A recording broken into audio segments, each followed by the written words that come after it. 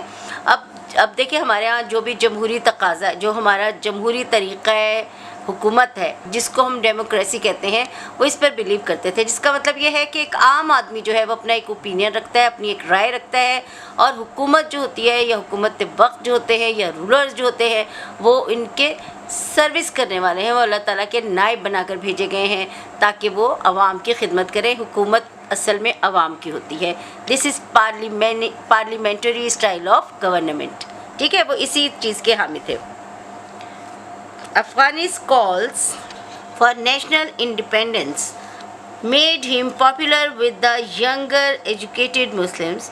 However, his revolutionary ideas upset orthodox people. ٹھیک ہے. اب جو جمال الدین افغانی کے جو تھاٹس تھے یا انہوں نے جو نیشنل قومی انڈیپینڈنس کے لیے، آزادی کے لیے یہ جو باتیں بھی کہتے تھے، جو نوجوان تھے انہوں نے بہت زیادہ ان کو متاثر کیا، اور جو ایجوکیٹڈ مسلمس ینگرس تھے وہ ان کی کال سن کر ان کے بہت زیادہ ہم خیال ہو گئے تھے. لیکن جو آرتھوڈاکس لوگ تھے، جو بہت ریجڈ قسم کے جو لوگ تھے اور جو کہ ماڈرن ایجوکیشن کو برا سمجھتے تھے، ان کی سوچ کو بہرحال متاثر کیا، اور وہ لوگ ان کو جمال الدین افغانی کو غلط کہتے تھے یا ان کو اپوز کرتے تھے. Second leader was Muhammad Abdu. He was actually an Egyptian, اور ان کے بارے میں اس لیے بتایا ہے کہ یہ جمال الدین افغانی کے ویوز سے، ان کے تھاٹ سے بہت زیادہ متاثر تھے، اور پیرس میں ان کی ملاقات ہوئی تھی جمال الدین افغانی سے، اور یہ ایک لحاظ سے ان کے اسٹوڈنٹ تھے. ٹھیک ہے، یہ جو محمد عبدو تھے یہ جمال الدین افغانی کے اسٹوڈنٹ تھے اور بہت زیادہ ان کے ویوز سے متاثر تھے. اینڈ یہ پیدا ہوئے تھے 1849 اور 1905 میں ان کی ڈیتھ ہوئی تھی. Another influential personality was Muhammad Abdu, whose revolutionary ideas made him a leading Muslim figure. He was an Egyptian scholar who was strongly influenced by Jamaluddin Afghani, whom he had met during his stay in Paris as a student. Abdu believed that while the Quran was immutable in its laws, the social aspects of Muslim life needed to be reviewed. This can be described as ijtihad. ijtihad کے بارے میں already آپ کو بتا چکی ہوں کہ اگر کوئی مسلمانوں کی جو سوشل اسپیکٹس ہیں لائف میں، اگر کہیں پہ بھی، ویسے تو قرآن تمام اسپیکٹس آف لائف کو بتاتا ہے ہمیں، ان کے بارے میں ہمیں جو بھی ہم سیکھنا چاہیں یا لاز ہم جاننا چاہیں اس میں سے مل جاتے ہیں، لیکن اگر کہیں پہ بھی کوئی کنفیوژن ہو تو سارے مسلمز جو ہیں مل کر اس کے اوپر ایک فیصلہ کریں اگر کوئی بھی ایشو ہے. اور یہ چیز کیا کہلاتی ہے؟ اجتہاد کہلاتی ہے. اور یہ بیٹا بیسیکلی ایکچولی یہ اس کی ضرورت اس لیے پڑی کہ بہت ساری چیزیں اس وقت کیونکہ موجود نہیں تھیں.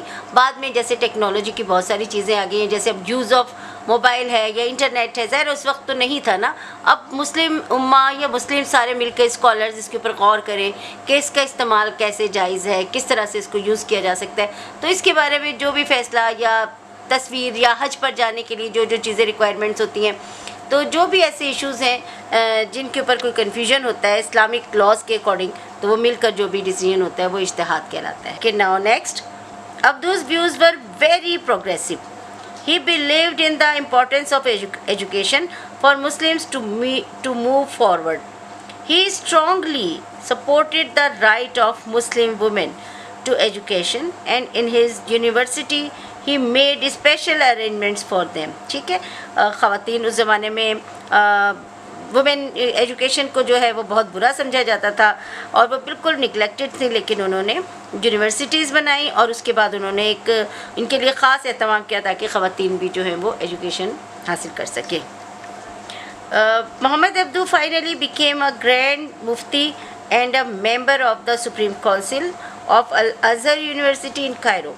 His influence was very strong, especially among the younger students. Abdu died in Egypt in 1905. ٹھیک ہے, فائنلی آخرکار یہ اتنا زیادہ ان کے ویوز جو تھے اور ان کو سب سے زیادہ پسند کرتے تھے اور جانا جاتا تھا ان کو, اور ہر معاملے کے بارے میں یہ بہت اچھی رائے رکھتے تھے. ان کی اسٹڈیز بہت زیادہ تھیں. تو جو ہمیں پتہ ہے کہ جو الازہر یونیورسٹی قاہرہ میں ہے, کائرو میں جو ہے وہ مسلمانوں کی پہلی یونیورسٹی ہے, جہاں پر کہ مسلم یونیورسٹی ہے, جہاں پر کہ بہت زیادہ ریسرچ ورک ہوا, بہت زیادہ سائنٹیفک انوینشنز ہوئی ہیں.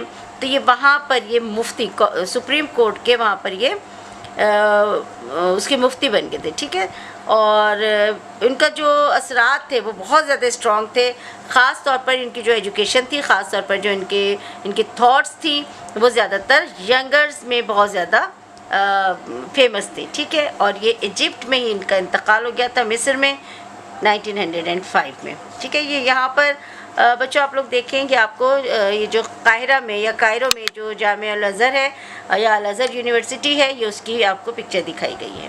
آن پیج نمبر 66 آپ کے پاس ایک انفارمیشن ہے اباؤٹ اجتہاد. اجتہاد is to solve by reasoning a problem for which no example is found in the Quran اور سنہ. ٹھیک ہے, یہ آپ کو میں پہلے بھی ایکسپلین کر چکی ہوں کہ جب ہمیں کسی بھی پرابلم کا سولوشن اگر ہمیں قرآن اور سنہ سے اتفاقاً نہ مل رہا ہو, نیولی انوینٹیڈ ٹیکنالوجی کے بارے میں, تو پھر اس کو جب مل کر جو ایک ریزننگ دے کر اس کو جو پرابلم کا جو سولوشن نکالا جاتا ہے اس کو اجتہاد کہا جاتا ہے. Okay students, as we have learn and read about 2 personalities in this chapter, Jamaluddin Afghani and محمد عبدو. سو ان سے ریلیٹڈ جو شارٹ کویشچن آنسرز ہیں وہ ہم آج کر لیتے ہیں. ٹھیک ہے, okay. Chapter number 14 national unity and freedom movement. Short question answer.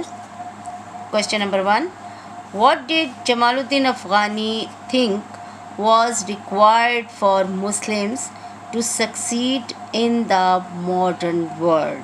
Question سمجھ گئے ہوں گے آپ لوگ, جمال الدین افغانی کے نزدیک مسلمان ماڈرن ورلڈ میں کامیابی کیسے حاصل کر سکتے تھے. Answer, Jamaluddin Afghani thought that to succeed in the world the Muslims needed to learn new technology and science to meet the challenges of the West. ٹھیک ہے, کے نزدیک مسلمانوں کو جدید ٹیکنالوجی حاصل کرنا بہت ضروری تھا. Question number 2, who was Muhammad Abdu and how did he influence the Muslims?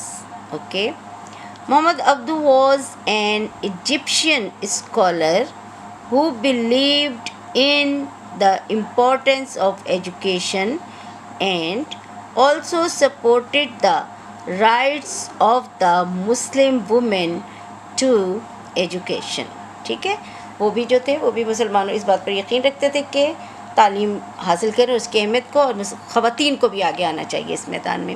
Okay students, انشاءاللہ اپنے نیکسٹ لیکچر میں اس سے آگے ہم پڑھیں گے. And take care.